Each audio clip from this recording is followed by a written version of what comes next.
Welcome to another edition of the Phoenix Mercury Show. 2 times this week. Yeah. Let's go. We're doubling up this week.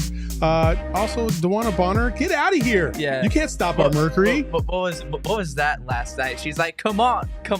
And her teammates are like, bro, what are you doing? She was like, stop. She wanted to beat the Mercury. Yeah. You get it. Former Mercury player, but there was no stopping the one, the only Sophie Cunningham. That's right. Last night. Spicy Sophie in the building. You knew it was going to be off the charts when she banked in a 3 from the dead corner to open the game. Like, you knew it was over, right? That was the spark that the Mercury desperately needed. Oh, yeah. I was like, something's off with that shot. The moment I saw it going, I'm like, did I hit backboard? Well, from the corner? I saw it hit backboard, and then the way she turned and looked at her teammates when it happened, I was like, oh, yeah, she definitely hit a glass. Yeah. Yeah. I mean, again, a tremendous performance by her all the way around the board. Like, they needed a win. They just needed a W, however they could get it. Their 5th win of the season. I hope this propels them forward. Yeah. But let's talk a little bit about the game and break that down. Let's talk about Sophie. Mm-hmm. Sophie's been kind of up and down this season and been trying to get through it. And it looks like hopefully this is the beginning of a good stretch for her, because that's what the Mercury need. They need that third person to be able to score at a high level. And when Sophie Cunningham's cooking, it changes the whole dynamic, not only of the team, but the whole arena. Her ability to space the floor, too, cannot be stated enough. Yeah. And it not only makes her life easier, but it makes BG's life easier. Yeah. It makes Diana's life easier. Like, just everybody's able to operate more, because now when you're the defense, when you're Connecticut, it's like, okay, I have to worry, even if she's a couple feet out from the 3-point line, because she's feeling it. She's just going to launch him. I mean, she shot, I think, I want to say 8 threes last night. 9. Oh, 9. Yeah, 9 5 threes. of 9 for Yeah, two. 5 of 9. And I don't care who you are. Like, if you're a good shooter and you're shooting 7, 8, 9 threes a game, like, teams are going to respect you, and teams are going to have to step out. And at the end of the day, that just allows for Diana to score, Mariah Jefferson to score, Shook Sutton to score, and even BG to score. Yeah. The one thing I'm not a big fan of is the amount of minutes that they all had to play, the starting 5 specifically. Every single one of the starting 5, well over 30 minutes of game time action, outside of one, that was Jefferson. But it is nice to see, players like Sutton step up a little bit, try to add something. I was a little disappointed with Anueti. Mm-hmm. I just 1 point's not enough. Yeah. I know she's not a high level volume scorer, but you got to contribute more than that on that end, especially when BG wasn't like as proficient as she typically is, right? Yeah, a lot of it too was the past few games. Onyewere has been in foul trouble a lot. That game against the Sparks, I believe she fouled out in only, I want to say, under 20 minutes. Yeah. And I mean, she had 3 quick fouls, through the second quarter. So, it's hard for a player like her, when she's in foul trouble like that, because she needs time to get going, to get a rhythm, where somebody like a Sophie Cunningham can hit one shot, and that's all it takes. But I mean, she definitely subscribes to the Saul Bookman mode of playing basketball. all you need is one to drop, and you're on fire. Let's go. I will say though, so Alyssa Thomas for Connecticut played 40 minutes. I thought their coach Stephanie White was like gonna kill her. I'm like, you can't leave her in for all 40 minutes. Yeah. I'm like, listen, opposing team aside, I'm like, dude, I'm like, she hasn't taken a break.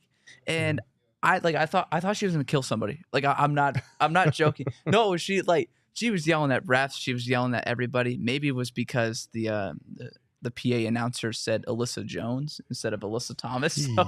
So maybe that's it. That's not good. I don't know, but that was a bit concerning. I mean, DeWanna Bonner also played 37 minutes as well, and that was kind of how Phoenix picked them apart. They let their two best players dominate, and I shouldn't even say dominate because Alyssa Thomas scored, I think, 11 points. Yeah, she wasn't all that great. 3 of 12 from the field, and Brianna Turner, put the clamps on her. Yeah, it was not a good showing for AT, but DB, nice return to Phoenix, double-double, 19 and 10. Only made 1 3, and that was a big emphasis that Nikki Blue talked about. Yeah, it was a big game tremendously overall. Connecticut was 15 and 5 coming in. They dropped to 15 and 6, and the Mercury improved to 5 and 15. I don't know if that's really much of an improvement, but again, just a much needed win because they're technically not all the way out of the playoff race. You still have a shot, especially if you can string some wins together. And so, and we talked about just the dynamic between everybody out there. You listen, anytime a former player comes to play their former team, there's going to be a little chippiness. There's going to be a little bit of a grudge there. Like that's just, even if you left on good terms, you still want to show them up. Like, and that's just how it is. And so, I actually enjoy that quite a bit about this team. Like sometimes they get a little feisty, and DT's one of the biggest shit talkers out there, period. And so I enjoyed, and last night's game I thought overall was just high energy. I saw across Twitter several times and even in our Discord today, a couple people experiencing their first Mercury game. Oh yeah. And saying how electric and how fun it really was. And for a team that's 5 and 15, that's saying something. Yeah. I mean, Phoenix is first or second between Phoenix and Seattle every single year for attendance. And it just goes to show, I mean, Phoenix will always be a basketball city. Always. It always will. Honestly, I could honestly say the same thing for Seattle, even though they don't have the Supersonics anymore. Like they're a basketball town. Phoenix is a basketball town. So, and when you have the X factor just out there, I mean, players talk about it all the time. Even the opposition, they say how critical it is, and how when you have 7,000 or 8,000 people, booing you at the free throw line, when they say so and so shooting 2, missing 2. And they're booing and they're clapping and they're screaming. Like these fans are passionate. Yeah. And I always say this: you can't teach passion, and that doesn't go for just players, but fans as well. Oh, 1,000,000%. And I think we have a clip, right? Yes, we for Coach talking about after the game about what you had led up to. Well, I knew that the players would come back locked in. They've been awesome during this transition, but I just wanted to put us, or our coaching staff wanted to try to put us just in the best situation possible, the best spots out there on the floor. But the players are the ones that execute. They're the ones that go out there and give their hearts and souls out there on the floor every single night. I'm just proud of my group. And she should be proud. Yeah. She should be proud. And we mentioned Sophie earlier. So we might as well go ahead and round it out and go back to Sophie and talk about how she felt she performed last night in a critical. I mean, I feel like every game from this point forward is must win. Yeah. Man, I haven't had fun in a minute. Went home, saw my family. My grandma, said some prayers for me, and she said, I've been praying that the Lord would get your head out of your butt. And I think that her prayers work. So, no, I just want to go out there, have fun. I think that's when everyone's at their best, is when, we're having fun out there competing. Having fun. It's always nice when you're winning and you're having fun playing, because when that doesn't happen, man, can it be a grind. And I feel like at points this season, we have seen that. Oh, yeah. I mean, it was not fun to watch a lot of times. And after, press conferences after games, you could just tell the mood was just not there. Players didn't really want to talk. And it's hard to talk when you lose consecutively. But as the saying goes, it's never how you start, it's how you finish. Yep. And I think when you play a team like Connecticut and you beat them well, I mean, Connecticut had one lead the entire game. And I think they led by 2 in the first quarter. And Phoenix did not look back. there were times I got concerned. I thought they were going to let up there, especially in that third quarter when Connecticut slowed it down. Very grit and grind. That's their style. But luckily, Phoenix and Sophie Cunningham, mostly hit a couple really good shots, really tough threes, and it swung the momentum back. Yeah, hopefully that'll be the spark that they need moving forward. And Red Bull Roydy Maybe. says, "Hello, I'm Katie. I want to say I love women's basketball." Well, thank you. Yes, thank you. Well, I don't know why I'm saying thank you. I'm not a women's basketball player, but thank you for supporting the women as they deserve to be supported for sure. And then the next question is there any games y'all are looking forward to? And I think that's a great segue into talking about what's about to happen, especially tomorrow against the Chicago Sky. DT already declared out for that game with a quad injury. Yep.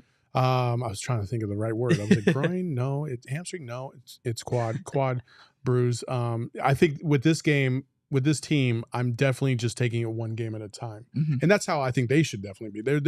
They have no room for error in terms of looking down the road to find out, this game's going to be fun or whatever. Like, no, focus on the next task at hand because you got to win every single game from this point out. It's especially important because Connecticut, top 3 team, Chicago, I mean, after James Wade left, who's their coach and their GM, like that's a lot for any team to go through. I mean, and if any team knows about switching coaches mid-season right now, it's Phoenix. Yeah. So it's very, you have 2 opposite ends of the spectrum here.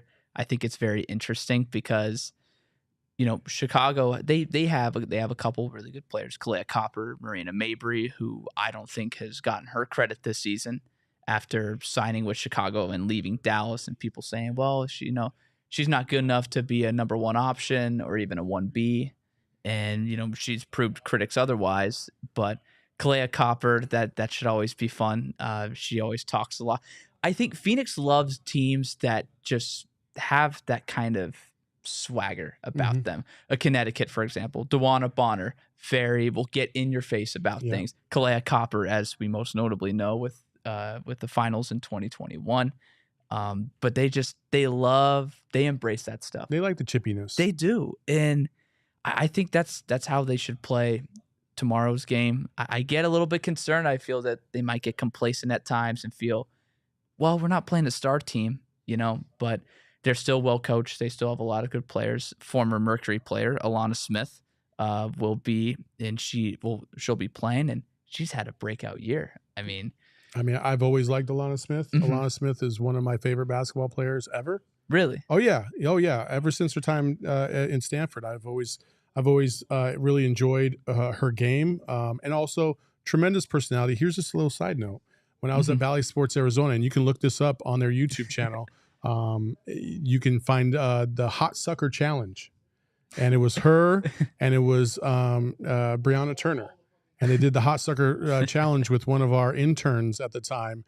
And it's tremendous footage. You should definitely check it out. As a matter of fact, I'll bring it for the next show. I'll grab it and we'll play it because it's not like, anyway, I'm not going to say anything bad. We'll use that footage and it'll be fun. So we'll check that out next time. But in the meantime, obviously this team has a little bit to look forward to. And I know the team has spoke about that, in particularly Sophie Cunningham. Yeah, I think it's just, we've known this the whole season, and so it's been kind of frustrating, but we take one day at a time, and since All-Star break, we've just been so locked in. I'm serious. Our attention to detail, our communication, we know we have to flip the switch, and we did that, and so tomorrow we're going to get better, and then we'll take on this guy, but I'm not worried about anyone else but ourselves, and if we take care of us, then I think we'll be just fine. Control what you can control. Attention to detail too. Absolutely. All those little small things that lead to winning matter. And that's something that the people at OGs definitely pay attention to, and the small little details. As always, this broadcast is brought to you by OGs, the good people over there. You can check them out at ogsbrands.com to find your nearest dispensary so you can partake in some of the best edibles in the game, especially the Happy Balance gummy, which right now, the Mercury have a nice little Happy Balance. It's a THC to CBD 1-to-1 ratio. It just takes that edge off. It helps with your aches and pains a little bit. Just gets you through the day, mellows you out. It's usually really good a couple hours before you go to bed, so you can just chill and have a good, nice rest of your night. That's what I plan on doing when I get home tonight. And who knows? Maybe the Mercury are all about that too. I was gonna say maybe they took some before the game. Maybe they did. Maybe that's how they were so focused and relaxed. Focused and relaxed. That's all you need to do. Again, you can check out any of the OG's brands at your closest dispensary by going to ogsbrands.com. That's ogsbrands.com, and make sure you are 21 years of age in order to partake. Don't be stupid. Be of age. All right. So anyway, as we move forward, you got the Chicago Sky. What are your keys to tomorrow night's game? Where do I start? There's a lot, but okay. I'm a sucker for my defensive, for my advanced stats. I love them. I'm a nerd for them. I always will be. In the month of July, I like to use the month of July because this is mostly when Nikki Blue started coaching. I'm not gonna count their win against Indiana because whatever. It's Indiana. No disrespect.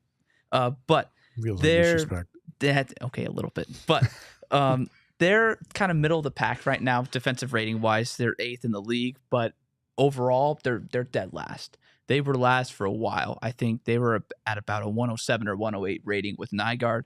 Now they're at about 105. Not to say that that's too much of an improvement, but like I said on Monday, you have to crawl before you can walk. Yeah. And when you take steps, and they limited Connecticut to 66 points.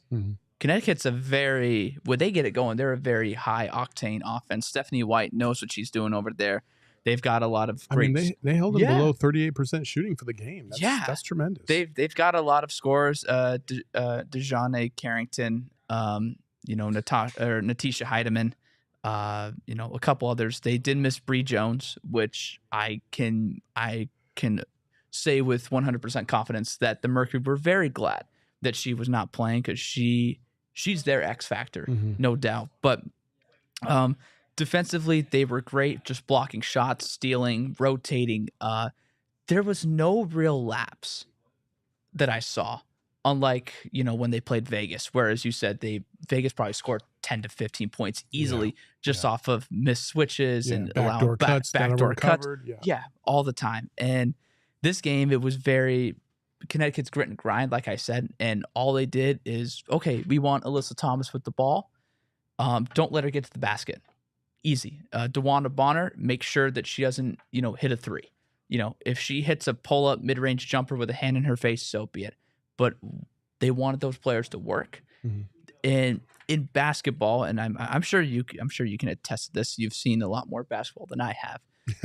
A lot of how I think it works is you can have the star player score all the points, but if nobody else scores, then if you're the opposing team, you're going to win. And that's what I think happened last night. And I think tomorrow night, I think that's what should happen. Is Marina Mabry's a good 3-point threat. Kalea Copper's not. So if anything, you're going to play super aggressive. You're going to play physical on them. Marina Mabry is about that, ladies and gentlemen.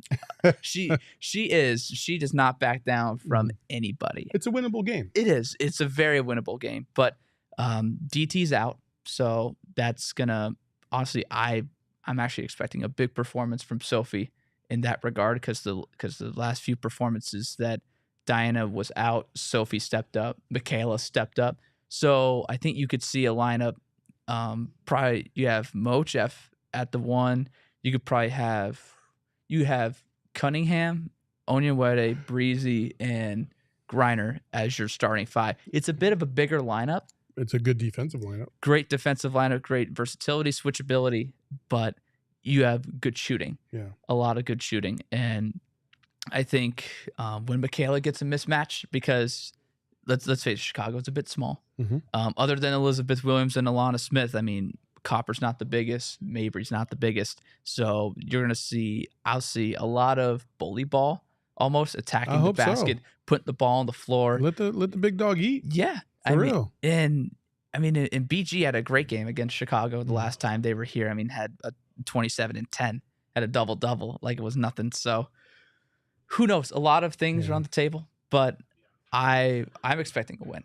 Red Bull Royd said, "Are y'all going to the game tomorrow? I want to so bad. Unfortunately, I will not be going because I'll be in Vegas for Pac-12 Media Day, but you will be nice. going there, yes, for the game.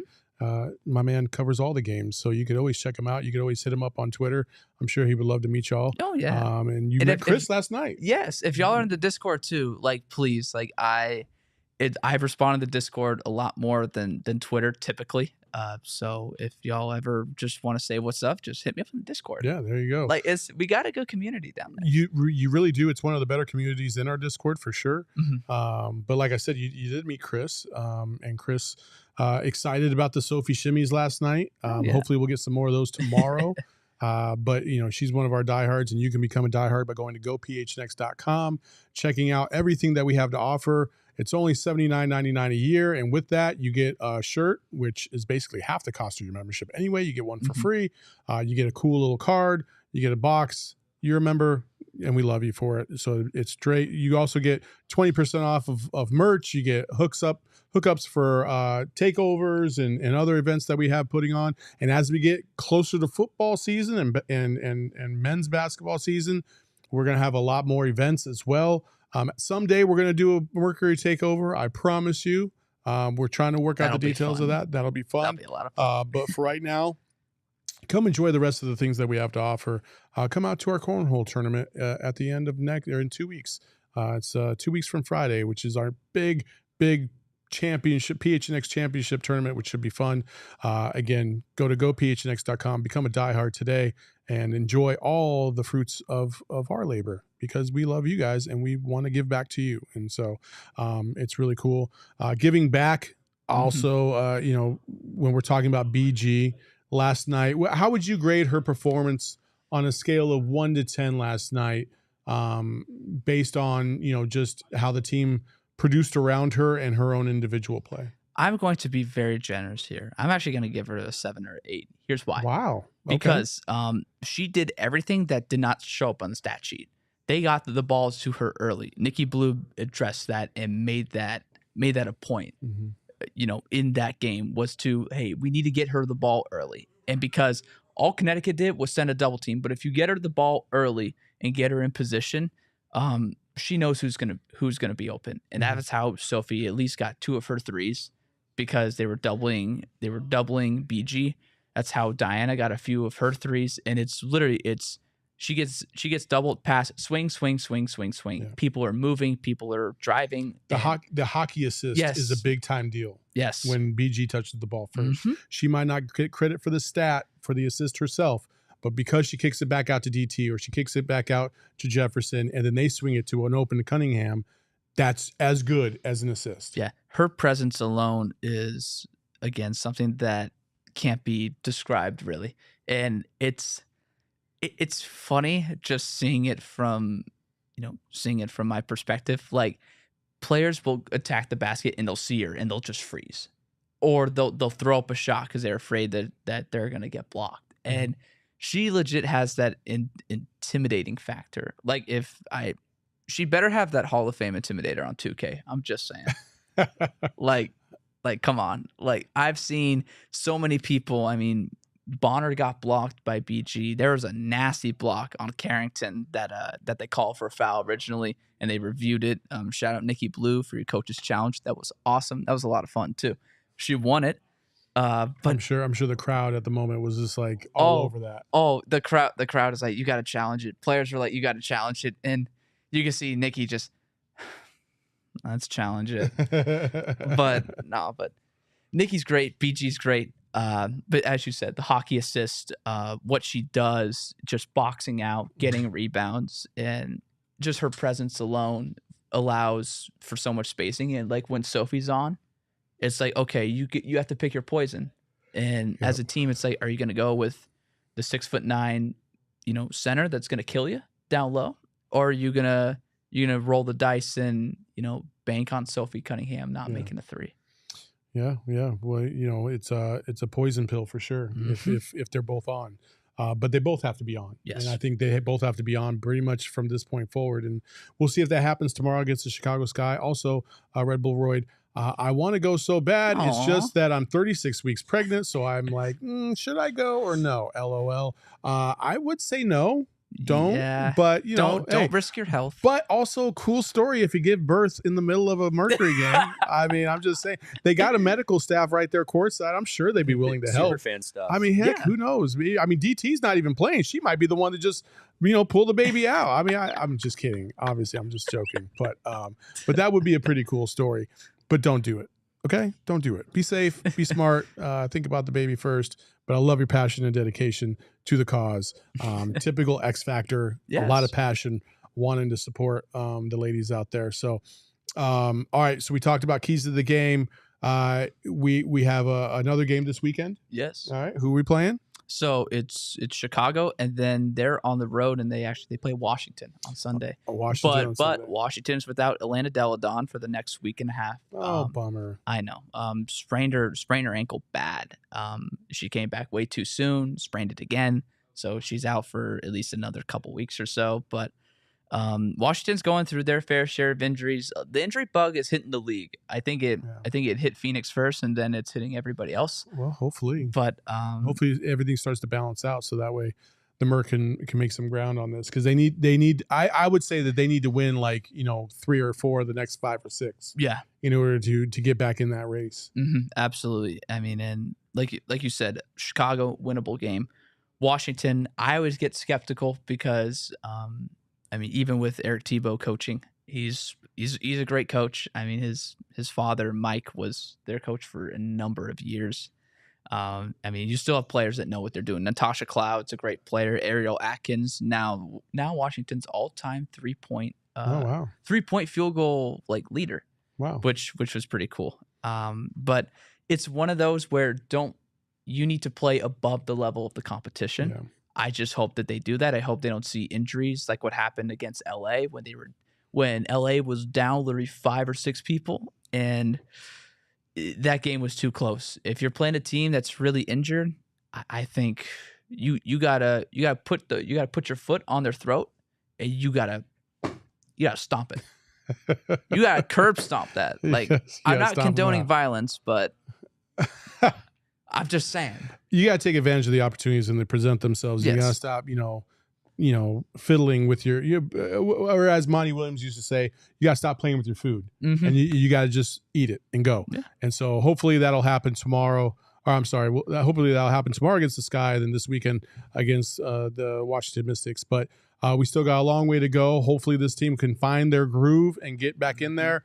As always, we're presented to you by OG's Brands, the best edible in the game. Check them out at ogsbrands.com. Make sure you're 21. Exactly. And until next time, this is my guy, Hayden Silly. We thank you so much for joining us. I'm Saul Bookman. You can follow us both on Twitter at Hayden Silly. You can follow me at Saul_Bookman. And as always, you can follow the pod at PHNX_Mercury. Let's hope the X Factor pulls them through tomorrow and gets a couple wins. It'd be nice to come back next week after they've won 3 in a row. Oh, yeah. And talking about the vibes being on another level, right? Amen. Yeah. You said it best, Saul. There we go. We'll see you next time. Peace.